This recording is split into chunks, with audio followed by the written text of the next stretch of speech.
আত্মা পরমাত্মার অংশ। আত্মার অধীনস্থ যখন তোমার মন হয়, সেই পথে যাওয়াকে আধ্যাত্মিক বলে, অধিআত্মিক। মন যখন আত্মার অধীন, তখন সেই পথকে চলাকে বলে আধ্যাত্মিক। ঈশ্বর কোথায় আছে? তোমার প্রাণ যেখানে আছে। প্রাণ কোথায় আছে? প্রতিস্পন্দনে আছে। স্পন্দন কোথায় আছে? প্রত্যেক অণুতে আছে, প্রত্যেকটি সেলে আছে।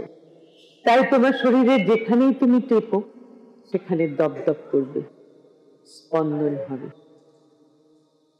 তাহলে ঈশ্বর পরমাত্মা তোমার পরম অণুতে থাকেন। তোমার জানার ইচ্ছে নেই। বাহ্যিক জগৎ বড় আনন্দ, বাট মন আনন্দ ঘন হয় না। এই একটু আনন্দ হলে এতটা নিরানন্দ হলো, কেননা মন তো ঘনীভূত হলো না। তাই কদিন আগে একজনকে জিজ্ঞেস করছিলাম, তুই আশ্রমে আসিস কেন, থাকিসই বা কেন? বলছে, নিজের তো কিছু দুঃখ ছিল, দুঃখ আছে, সেগুলোই মোচন করতে আসি, তাই থাকি। শরীরে যখন দুঃখ হয়, তখন তোমরা শরীরের ডক্টরের কাছে যাও। মনের যখন দুঃখ হয়, তখন মনের ডাক্তারের কাছে যাও। তাতেও সবকিছু সুখিত হয়ে যায় না। এরপরেও যখন সুখ পাওয়া যায় না, তাহলে শরীর মনের উপরে, শরীর মনের অধিক প্রাণের খোঁজে যেতে হয়, যে প্রাণ স্পন্দন দিয়ে তোমার প্রত্যেকটি অণুপরমাণুতে ঈশ্বর স্পন্দিত হচ্ছে। যতদিন জীবিত ততদিনই স্পন্দন। তাই জীবনটা খুব ইম্পর্টেন্ট। আসাটাও জানা ছিল না, যাওয়াটাও জানা থাকবে না। যা করা জীবনটুকুতে।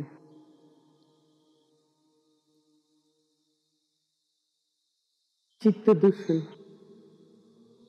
এই যে বহির্মুখী মন ছোট শিশু থেকে বড় হতে হতে এই শিখেছে। বাইরের খবর নেওয়া, বাইরেই কম্পিটিশন, বাইরেই আদান প্রদান, বাইরের কে কি বললো আর কি তুমি কি কাকে বলবে, ব্যাস এই মনের গঠন আর ভাবনা। নিজের সাথে কোনো কথোপকথন নেই, কিন্তু মনে শান্তি হয় না, শরীরেও শান্তি নেই। তবু মন আত্মমুখী হয় না। একটু হয়, ভালো লাগে, অনেকটা নেশা করার মতো ভালো লাগে। তারপর কিছুকাল সাধনা পথে একটু একটু এগোলে ওটা একটু কবজা হয়ে আসে। মন জানে ওইটুকুন একটু সাধনা করে নিলে খানিকটা আরাম হয়ে যাবে। তারপরে আবার বেশ নিজের ঘর সংসারে তবলা ঠোকা।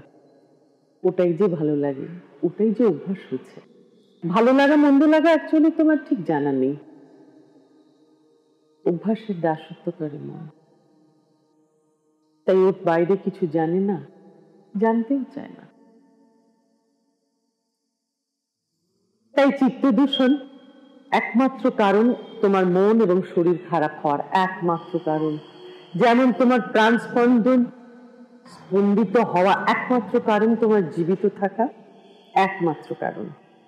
আর সেটি স্পন্দিত না হলে তোমার শরীর মৃত্যু হবে তোমার শরীরের একমাত্র কারণ। বাহ্যিক কারণ যতই হোক, অমন অসুখ, অমন কষ্ট, কারণ একটাই, স্পন্দন হচ্ছিল আর স্পন্দন হচ্ছে না। তাই একটাই কারণ, মন আত্মমুখী হওয়ার জন্য এই জীবনে আসা। প্রাণ নিয়ে এসেছো তো, প্রাণ ছেড়ে দেহ থাকবে না, তাহলে কারণ আর কোনটায় আছে গো? কিন্তু মন বুঝতে চাইবে না, আমার কত কিছু করার আছে। আরে তুমি তো থাকবে না, আমি করবে কি করে? তাই তোমার প্রাণটি না থাকলে আর কিছু থাকে না। প্রাণ খুব ইম্পর্টেন্ট। তাই প্রাণের মান রেখে সাধনা করা। এই জন্যই তোমার জন্ম, প্রতিটি জন্ম, মনুষ্য জন্ম এই জন্যই হয়।